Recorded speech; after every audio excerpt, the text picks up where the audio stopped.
El día de hoy voy a hablar de un tema que es muy polémico y no tiene nada que ver con la literatura basura ni todos estos temas que tanto nos gustan a los booktubers, sino más bien con un tema que yo creo que es bastante polémico en mis amistades y en mis círculos, porque yo nunca me he mostrado como de acuerdo con la mayoría. Hoy decidí hacer una apología al spoiler de por qué yo estoy totalmente de acuerdo con que exista, o más bien con que no tengo ningún problema con que exista y a la gente quiera utilizarlo como si fuera un arma. Dude, eso no va a funcionar conmigo. Entonces quise hacer este video para ver qué opinan ustedes acerca de los spoilers y pues vamos a empezar.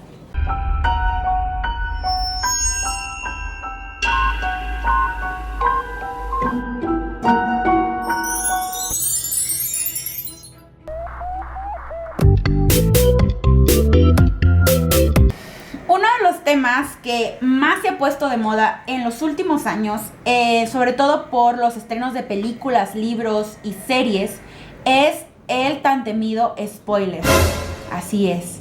Hay muchísimas imágenes, memes y referencias en internet que podemos encontrar donde se burlan del spoiler, donde hacen alusión a lo malo que es spoilear alguno de estos estrenos tan importantes.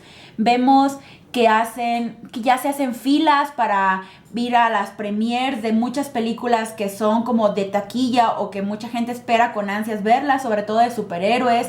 Hemos visto gente que hace maratones en Netflix para ver una serie que tanto estuvo esperando, y finalmente ventas de libros a medianoche que esperan con ansias porque quieren leer antes que muchos otros libros. Y yo me pregunto, ¿realmente cuando a ti te dicen un spoiler, el final de la película, de la serie o del libro aplica de la misma forma, o de verdad nos han arruinado toda la obra de arte a la que estábamos enfrentándonos? A estas alturas del desarrollo de la sociedad entendemos, yo creo que la mayoría, que no se va a descubrir el hilo negro de ninguna historia, sobre todo en los libros, sobre todo en el arte. Porque en general las historias se centran siempre en los mismos temas que tienen que ver con el amor, con el odio, con la infidelidad, la tristeza, la muerte, la vida, la amistad.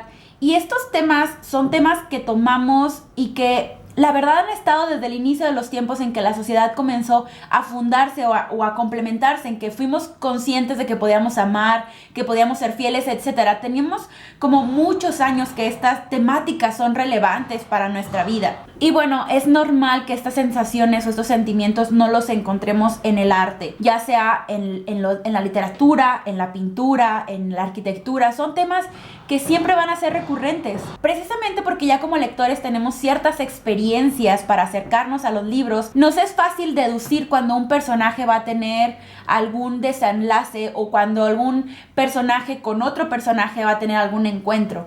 A veces los libros nos dan esas pistas, y no necesariamente porque sea novela negra, sino porque conocemos el estilo del autor, porque conocemos la estructura de la historia, porque sabemos cómo funciona la fantasía y sabemos que tiene que seguir el camino del héroe, etc.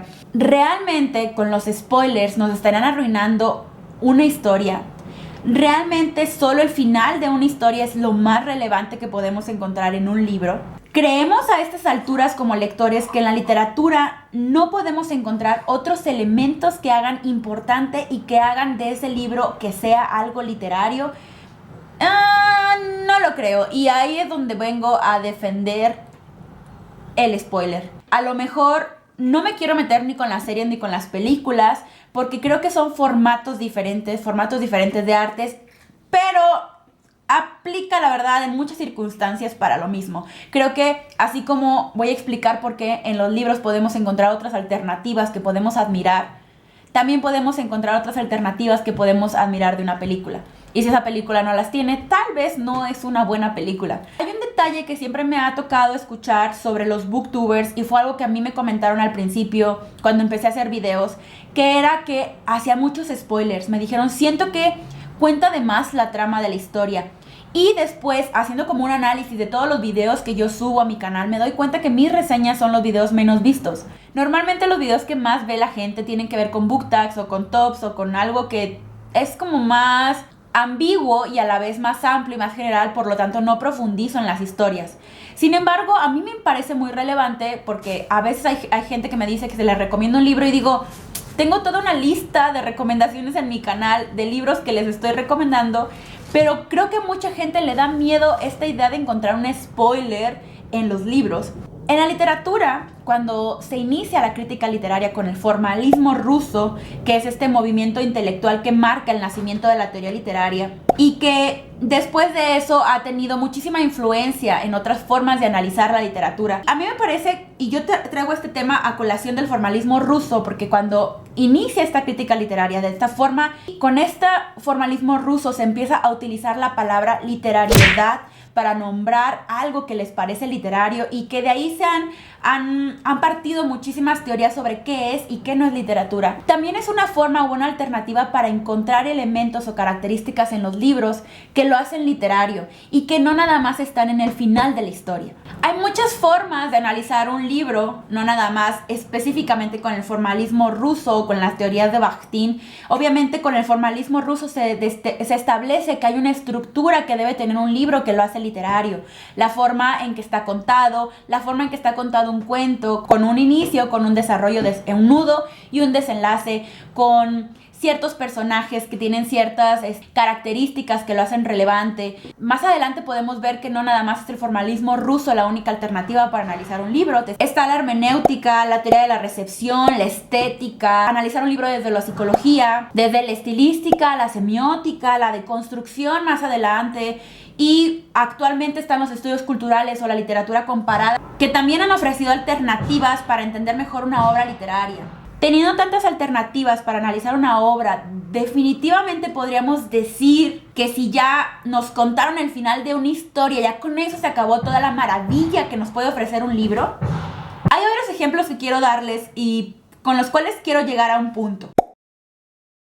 Por ejemplo, cuando tú lees toda la saga de Juego de Tronos, particularmente yo ya sabía la historia porque ya había visto toda la serie que salió con HBO, y que la verdad a mí particularmente nunca me preocupó ver en Twitter o en Facebook o en algún lugar algún spoiler, porque finalmente yo iba deduciendo para dónde iba, sobre todo por ejemplo con la muerte de Jon Snow. Para mí fue muy sencillo deducir que Jon Snow no iba a estar muerto, porque la mayoría de los lectores de fantasía me imagino que conocen a Joseph Campbell y este libro que se llama El héroe de las mil caras, donde hace un recorrido y puntualiza ciertos elementos que tiene la mitología o leyendas populares de todo el mundo, en donde se dio cuenta que hay ciertos elementos que toda la mitología, que toda leyenda popular tiene y que se repite, sobre todo en la literatura fantástica, que es el camino del héroe. Entonces, cuando tú vas conociendo todas esas teorías que realmente ya sabes y como tú vas deduciendo hacia dónde van los personajes, pero a mí la muerte o que Jon Snow haya sobrevivido o no es lo que hace más relevante a Game of Thrones, no es lo que hace más importante para mí las novelas o la serie. Para mí tiene mucho que ver con otras historias, con otros personajes, con actuaciones de otras personas, que me parece que hace valiosa y sublime lo que estoy viendo. Asimismo me pasa con muchas historias que leo que son retellings. Hace poco leí un libro que se llama De Dido para Eneas. Es una novela infantil publicada por Editorial El Naranjo. Yo ya me sé la historia de Dido. Dido es un personaje que aparece en la Eneida de Virgilio y ya es muy reconocido en la literatura clásica. Se ha convertido en un canon de un personaje femenino relevante en la literatura clásica y yo ya me sé la historia de Dido. Yo sé que Dido termina suicidándose, sé que Dido termina haciendo ciertas cosas porque estaba a la merced de los dioses. Sin embargo, cuando leo este libro, que es básicamente un fanfic o una historia, un retelling bellísimo, me doy cuenta que aunque yo ya sé la historia de Dido y de Eneas, yo sé hacia dónde va a terminar todo esto, la historia no dejó de ser maravilloso, el libro no dejó de ser maravilloso, la manera en que lo cuenta su autora, la manera en que lo relata, la poesía, la narrativa, todas las circunstancias, las frases, la forma en que decidió ser contada la historia en primera persona por Dido, ya no escuchada desde la voz de Virgilio. Todas estas características hacen que el libro valga la pena, aunque yo ya me sepa la historia. Pasa igual con la novela de Gabriel García Márquez, con Crónica de una muerte anunciada, que él juega mucho con esta idea en donde inicia diciendo el día que lo iban a matar, Santiago Nazar salió de su casa a las 5 de la mañana, cuando iba llegando el buque del obispo. Una cosa así empieza el libro. Tú ya sabes como lector que Santiago Nazar va a morir, pero mientras vas leyendo la historia, mientras vas leyendo Crónica de una muerte anunciada, que el mismo título te lo dice, tú llegas a pensar por un momento, tienes una leve esperanza de que Santiago Nazar no vaya a morir. A mí esto me parece bellísimo, porque es una forma en que el autor puede jugar con hechos que ya están contados, con hechos que ya te dejó muy claro que van a pasar, pero su narrativa puede jugar contigo para que tú llegues a pensar que quizás no.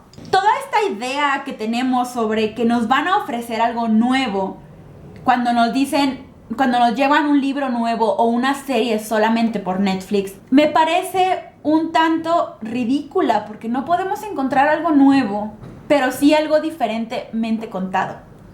Leía en un artículo de Luis Reséndiz que está publicado en Letras Libres, que se llama La tiranía del spoiler.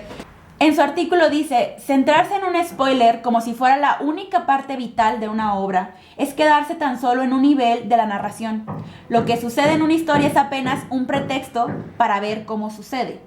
Muchas veces no es el final lo más relevante de una historia, sino cómo nos lo está redactando o cómo nos lo está narrando el autor. Si realmente la obra que estamos leyendo, el final es lo más relevante, ¿por qué habríamos de leer esa obra solo para ver el final? Eso me pasó muy particularmente con la saga de Divergente. Divergente es horrible, es una de las sagas peores, las peores sagas que he leído en toda mi vida.